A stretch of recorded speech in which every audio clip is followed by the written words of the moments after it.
Hello friends, so welcome you all to Agric. We are a new YouTube channel and we have started our new series of most expected MCQs for IFFCO AGT preliminary exam, which is scheduled to be tomorrow. And I hope you all are preparing very well and don't panic. Okay, don't get too much stressed over this because the questions are going to be comparatively easier. Okay, and the main issue in this exam will be the time constraint, right? Because we know that there is only 45 minutes of time, right? 45 minutes and we have to do 150 questions.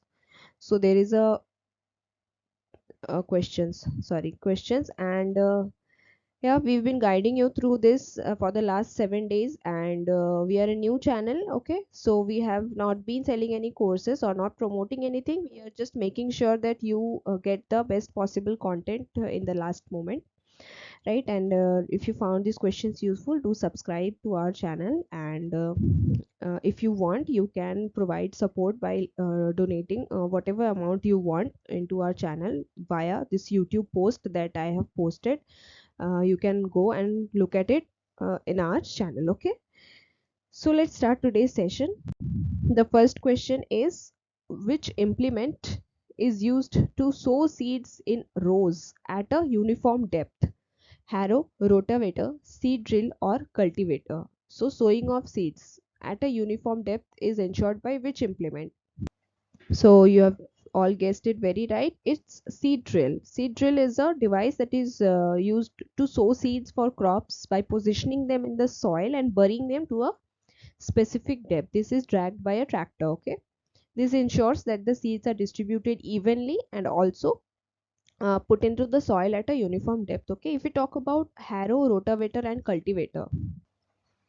So first, if we talk about harrow, this is a secondary tillage equipment. Okay, secondary tillage equipment, and it is of two types. One is disc harrow and the other one is blade harrow. Okay, so this is mainly for what you can say shallow tillage, okay, or shallow cultivation. It can be used, such as for preparation of seed bed, covering seeds, destroying the weed seedlings, etc. So for all those things, secondary tillage equipment, that is harrow, is used. If we talk about rotavator, also called as rotary cultivator,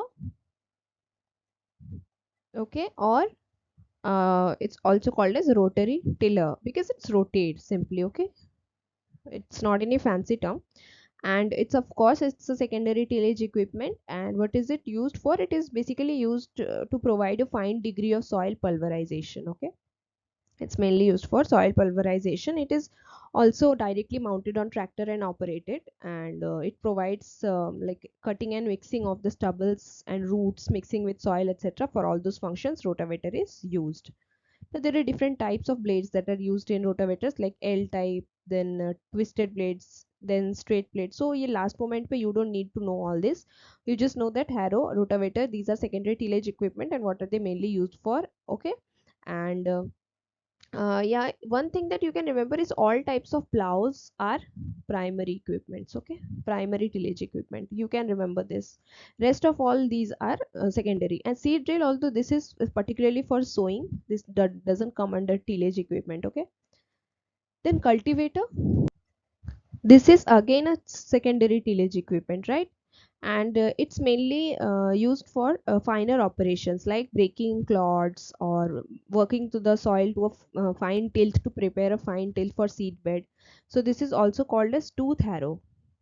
Tooth harrow. Right, so I think that's enough for you to know about these implements. Next question is the recommended seed rate for wheat under irrigated conditions. Okay, recommended seed rate for wheat under irrigated conditions, the right answer is 100 to 120 kg per hectare. Okay, I think I have repeated this question. I've discussed this question in some previous session also, but it's okay. In case it was late sown, okay, this is under irrigated condition, right? If it was late sown, then it would have been 25% more, that is 120 to 150 kg per hectare. Okay, so this you can remember. And in case of dibbling, it's 25 to 30 kg per hectare, because dibbling we know that we sow at a particular distance, right? I think I have explained this previous sessions also. So 25 to 30 kg in case of dibbling, and under normal irrigated conditions it is 100 to 120. So this happens in case of line sowing. Okay, option number C is the right answer.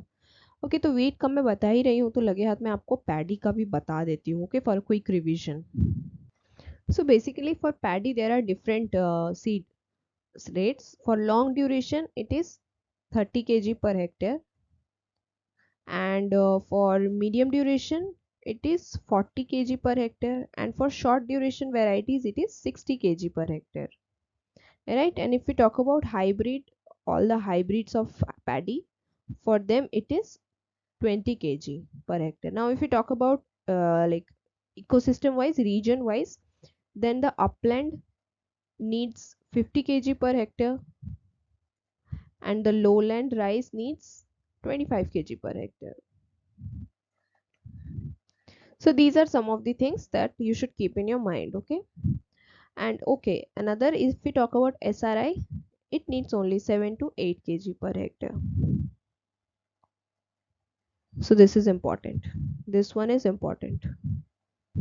Okay, so typically lies between 20 to, like, range between 20 to 60. It can be anything, but it can be 40, it can be 30, 50 for upland, 25 for lowland. Okay, so all these things you can just remember as last minute revision. Okay, and wheat I've already told you this and this. Okay,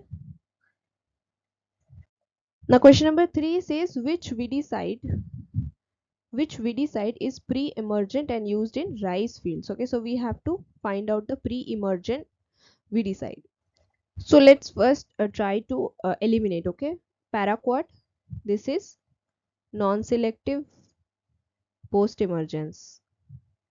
2,4-D is selective post-emergence, selective for broad-leafed. Okay, then glyphosate is non-selective and it's post-emergence, because this is contact herbicide, these are contact herbicides, and they don't have any activity on non-emerged weeds. Okay, so it must contact the growing leaf tissues to translocate within the weed effectively. Okay, so the only option left with us is butachlor. Butachlor is pre-emergent and used in rice fields. Okay, there are some more examples of pre-emergence, right?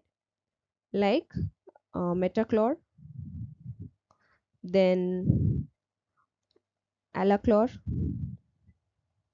Okay, and what more? Yeah, all these are all I can remember right now. Okay, so option number B is the right answer. Now question number 4 says a seed lot is considered of good quality if it has germination rate of at least. The right answer for this question is 80%. So although the higher the germination rate, the more the quality is, but for a seed lot to be considered as adequately good, it must be at least 80%. Below this it is not acceptable. Above 80% is okay, and above 90% it's very good. Okay, so option number C is the right answer. Now which irrigation method is best suited for row crops like cotton? Options are basin irrigation, sprinkler irrigation, drip irrigation, and furrow irrigation. The right answer for this question is furrow irrigation. Why? Because here, suppose this is a field and these are furrows and ridges. Okay, ridges and furrow, and the crops are grown into that are the row crops like cotton. They are grown on the ridges. Okay, on here ridges, the cotton crops are grown, and what happens is in these furrows water is flowing through channels in these what do we call, in these furrows. Okay, that's called as furrow irrigation, and they are best suited for row crops like cotton. Okay, so option number D is the right answer. Now related to cotton, can you tell me where is the Central Institute of Cotton Research located? This is a bonus question. Okay, Central Institute of Cotton Research, where is it located? It's located in Maharashtra, that too in Nagpur.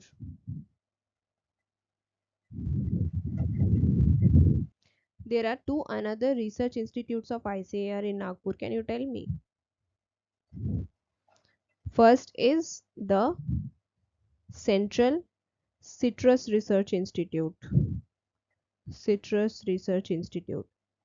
And can you tell me which is the second one? It is ICR, National Bureau of Soil Survey and Land Use Planning. Okay. NBSSLUP is also located at Nagpur. Now question number 6 is saying seed moisture content for safe storage of orthodox seeds is. So what is the seed moisture content for orthodox seed for storage, and what is the another type of seed, that is recalcitrant, opposite of the orthodox seeds? Okay, the right answer for this question is 5 to 8%. So what is the main difference is orthodox seeds and recalcitrant is that basically orthodox seeds, they can be stored for a long time with very less moisture and very less humidity, but recalcitrant seeds cannot be stored for that long time with such less moisture, it loses its viability. Okay, so option number D is the right answer. Question number 7 is saying which genome edited rice variety or varieties have been recently developed by ICR. So most of you, if you've been connected with your peer groups in WhatsApp or anywhere else, you must have heard this news that ICR recently developed two first genome edited rice varieties. Okay, and they have been very I think 2 days ago they have been released. Okay, so the right option for this question is C, DRR Dhan 100, that is also called as Kamala, and Pusa DST 1. Okay, now both of these rice varieties have been developed from two of the previously existing rice varieties. So Kamala was prepared by genome editing of BPT 5204, and Pusa DST was developed by genome editing of MTU 1010. Okay, so IARI basically developed both of these varieties, right? And they are both of these are being called as mega varieties. Okay, so option number C is the right answer, Pusa DST 1, DRR Dhan 100. Now the next question is which implement is best suited for deep plowing in hard soil? Okay, cultivator, rotavator, disc harrow, and moldboard plow. So as I just told you, I think in the previous few questions, that cultivator, rotavator, and disc harrow, all these three are secondary tillage equipments. Secondary, and these are not really useful for very deep ploughing or anything. All those deep ploughing and primary tillage operations are done by primary tillage equipment. Out of this, moldboard plow is one of them, because I told you that all type of plows come under primary tillage equipment and they do the main tillage portion. Okay, so moldboard plow is a primary tillage, and in this case this will be the right option, but there's a but here. Okay, so if moldwood plow and chisel plow, if you have both in the options, then you must go for chisel plow. Okay, because chisel plow is mainly used for breaking the hard pan, and it is used for deep plowing. It can go up to 60 to 70 centimeter. Okay, its main function is only breaking the hard pan, breaking hard pan. So chisel plow is mainly designated for doing that, but in case you don't have this option, then you can go for moldboard plow. Okay, so this is one of the important things to remember. Now next question is saying that which agency identifies or certifies the organic produce in India? IFFCO, APEDA, ICR, and NABARD. You can very easily eliminate these, that IFFCO, no, it's not responsible, it's mainly for fertilizer production and all these things. And NABARD, no, it's a refinancing institution that mainly looks after the rural development schemes and funding them. Okay, and looking after to all the credit institutions working in the rural areas. Then ICR, no, ICR is a research body. Okay, and it's mainly responsible for doing research in agricultural field. So only option we are left with is APEDA. Okay, what is it? It's agricultural and processed foods. Okay, foods export Development Authority, right?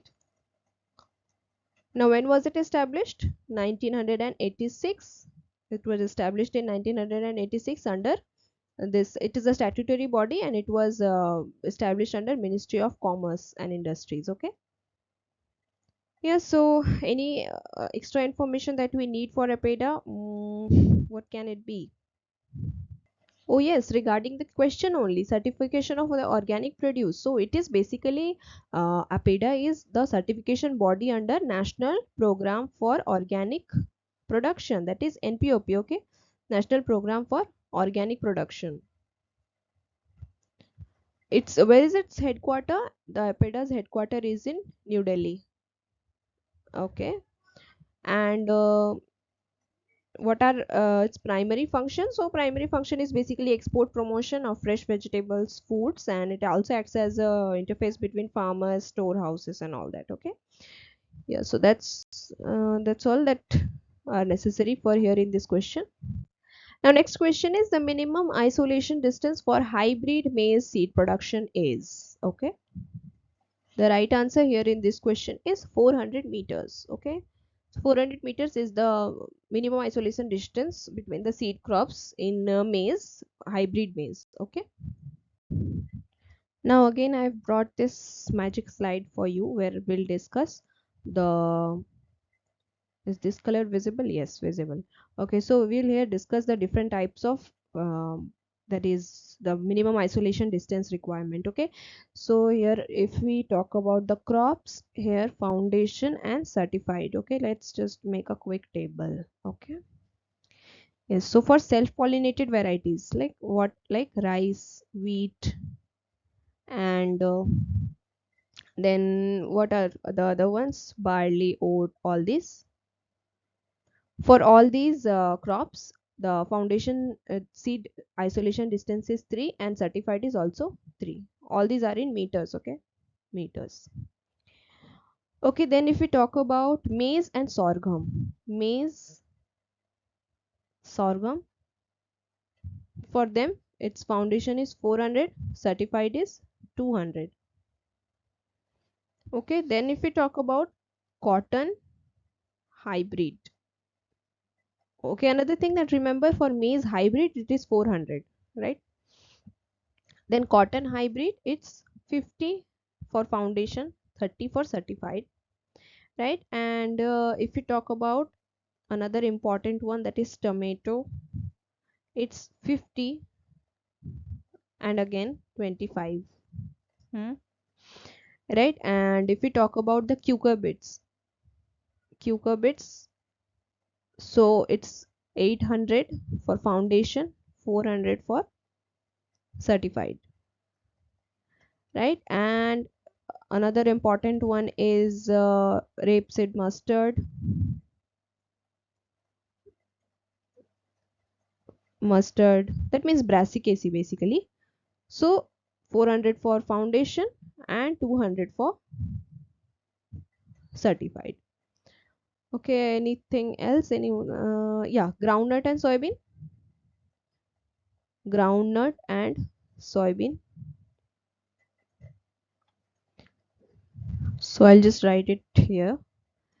For this foundation is 3, certified is also 3, just like the self pollinated. Okay, so these are some of the important ones that you can remember. Now moving on to the next slide, the CEC of soil. CEC of soil is primarily influenced by, what is CEC? So we all know that it's the cation exchange capacity,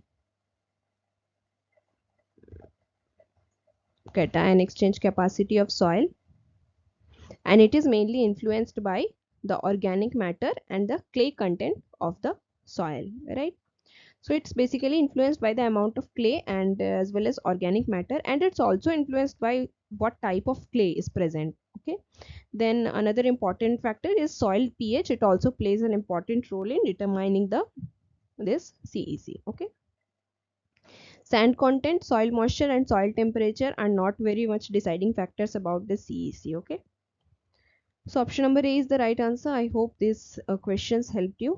Found them useful, and if you like the sessions, then just do subscribe to our channel and like this session. And I request you again to make a small contribution to this channel by donating any amount you like via this YouTube post that is posted on our channel. Okay, thank you, and all the very best for your IFFCO AGT prelims. Tomorrow we'll come out with an analysis of the preliminary exam. Okay, so follow us for more information.